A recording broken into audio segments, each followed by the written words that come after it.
Also, great segue here. You talked about open trading, and we're going to slide into a little bit here for a game that isn't necessarily going to have full open trading. Diablo 4, huh? Yes. That is one thing. Man, I wish Diablo 4 is going to have open trading, but how, just overall, I guess, for Diablo 4, based on what you've heard, seen, I don't know if you've played the game at all a little bit here or there, any of the betas or anything like that. What are your overall opinions so far on what you've heard about Diablo 4 or think about it? So precursor, you and I have something in common in that we're both on the outside looking in. So that motivated me to do as much research as I could because I stream. I'm a content creator full time now. So I don't want to be the dog at the end of the race. I want to be able to inform people that want to watch my stuff and hang out too. And right, I want to be in that, you know what this is, just speaking honestly, like you got to be at the bowl if you're hungry, right? You got to eat. So I've been doing all my research and stuff. So as far as we know today, you can trade normal, magical, rare. You can trade elixirs and some other things like gold. You can trade all that stuff in Diablo 4. You cannot trade legendary aspects. You can't trade legendary items. You can't trade uniques. Won't be trading sets. Won't be trading any of that stuff. But magical, normal, and rare is up for grabs. It's super important because rare is going to be the base for everything we need. So what class are you playing in D4? Do you know? I was thinking about... I'm trying to decide between... Barb. I was trying... Barb is the character almost no matter what game I start. You know, whether it's, well, I always end up starting off with the melee barb of some kind. I was thinking maybe about doing like the transform, shape-shifting druid, which I know the way it's kind of set up, you can kind of do, you don't necessarily have to just go straight into shape-shifting the way D4 is. But, man, just seeing the druid, I think it jump off the mount and then transform midair into the bear and...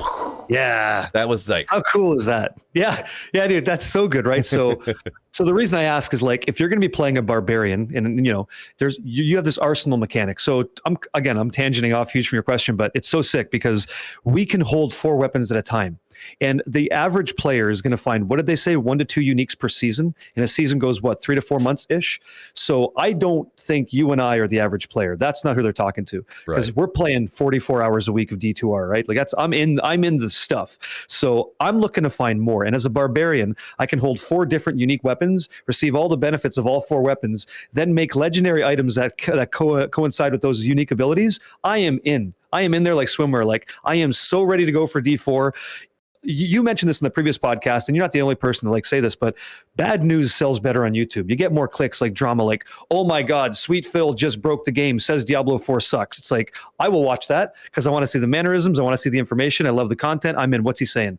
Rather than, I just found the nicest person ever. It's like, that's actually a good story to hear, but it doesn't sell as well. It's not as sizzling, right? And that's nothing new either. That's like a tale as old as time. You look at news organizations and stuff. If it bleeds, it leads, so they say. So that's a good saying. Yeah. So that's true. So I'm kind of advocating for my cup being half full, but I've got the blissful ignorance perspective. I haven't played it yet, but I like the idea of the Paragon board. I like the idea of I would like open trading just because the situation happens where you can't, like, you know, you're sipping 8 pops, hanging out on the season ladder start. You get a little blurry, right? You got to go. But hey, I wanted to just say thanks for hanging out on this one stream we did, and boom, here's that unique that your whole druid's gonna love to enjoy, and you didn't have to worry about finding it because we got you. That's an awesome feeling, and that's taken away from me, which kind of stinks. But we can make that up in the interim, in that I can help you get those rare items that you're going to use anyway as the base, and then it's on me and you to farm together to run those dungeons to get those legendary aspects and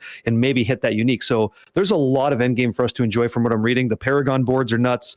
We're going to be living in dungeons, and I just hope that I enjoy the way the dungeons feel. Really, the game looks great. What are you thinking about it? It looks nuts. Yeah, I think it looks pretty good.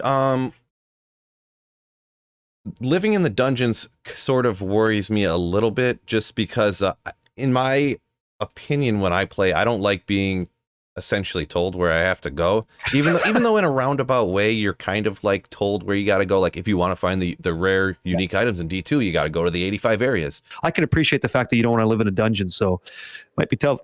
Yeah, we'll have to see how these dungeons are, because I know I don't remember the number. They said there was going to be like 150 different spots, but they're going to be randomly generated or something, right? Okay, so here's what we know. There's 150 they said at launch. At the moment of the last press release that they had with the collector packs and stuff that they were showing, there was 116 dungeons that had a legendary codex of power associated to it. So if you want to apply a legendary aspect to your rare item, you got to go ahead and complete that specific dungeon, right? And then you get it on your entire account for all your characters. That's how that works. So they said 150, we saw 116. Interesting. Yeah, I wonder what the variety of the dungeons is like, because different the different area that the dungeons are in, the dungeons are going to have different like skins essentially or whatever, right? So they're going to look a different way, kind of like so like look at Sklaw's Glen or whatever, the wretched den or something, whatever that one's called. So you walk in there, it's like the layout's the same, but the mob types vary. The tile sets might be a little bit different, but the mobs are the same, and the dungeons, you'll feel like you're in the delve or whatever. You're in that one, so the mob type changes. That's about it, from what I understand. Yeah. So it's almost see the part that kind of alarms me about it, specifically those dungeons, that it sounds almost like running a riff over and over again, right? Like, it's the same thing, but the riff, instead of being in one spot or whatever, you go into the riff or whatever, these are just like the entrances are spread out in different places, so it seems like they're different places, but they're really not. So think about running the pits. Think about running the pits, right? Yeah. Pits has got the same monsters, got the same layout-ish. You always know there's going to be a level 2. Same kind of thing here. It's the same kind of thing. Think about it that way. It's like going into like the cave or the pits or sewers too. That's what it looks like. And so D4 though, like getting back on the tracks here. So D4 looks really, really good. I can open up to the idea that we can't trade legendary aspects. Because JSP exists and these trade sites exist, they shorten the longevity of the experience. And I think that's at a player's detriment ultimately, but we all want to feel powerful. But I think it's cool to do that with your friends, like getting in a voice call like me and you, right? If we get a chance to collab in D4, I'm down. And I'd love to run dungeons with some people in your community, mine as well. Like, let's get in there. Let's get involved and go, hey, man, he hit the unique. And now his druid, when he switches into a werebear, has got spikes in the shoulder because he found it. Or high-fiving, like, let's go, Phil, and like bring him out to the, the PvP zone and let's see what he does. And let's have some fun. Like, I love those moments we create together. And when you introduce the ability to openly trade, you suffer the consequence of just buying the best things. And then, you got Optimus Prime out there, like, can't touch that guy because he's just had all this currency, or he bought his way to power, which I can't stand. So I like the idea of grinding for it. And I can respect that decision. Yeah, I do.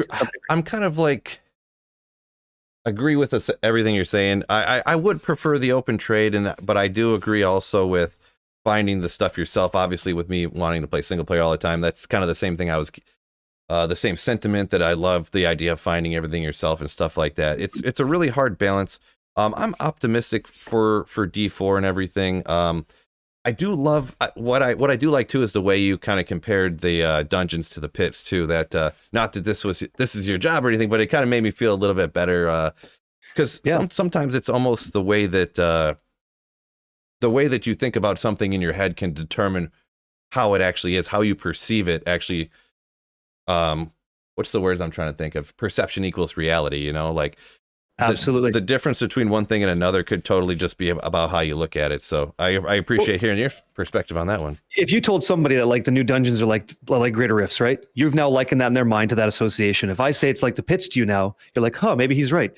You're not going to really know until you're knees deep in that situation. What does that feel like to you? So as I may be trying to influence you that way, I'm just telling you what I think. And so we could be living on Mars. We could be totally wrong, but my perception is kind of like what I'm telling you, and I'm just keeping it honest. So I hope that I'm right, and I don't want to do anybody a disservice and say like, oh, play it, push Blizzard. Like, that's, if the game stinks, I'm going to tell you it sucks, and you'll know because I won't be playing it. Like, there's a lot of reasons it could fail, but there's a lot of reasons it could be great, and I'm interested in investing a lot of time and meeting people through it, and hopefully brightening their day playing video games, right? So. Yeah, man, it just looks so fun, and all the class unique diversity. Like the rogue looks nuts, the barb's crazy. You want to play a druid's sick. There's all sorts of cool things we could do. I'm interested. Yo, fellas, this is a new channel, so double check and make sure you're subscribed up.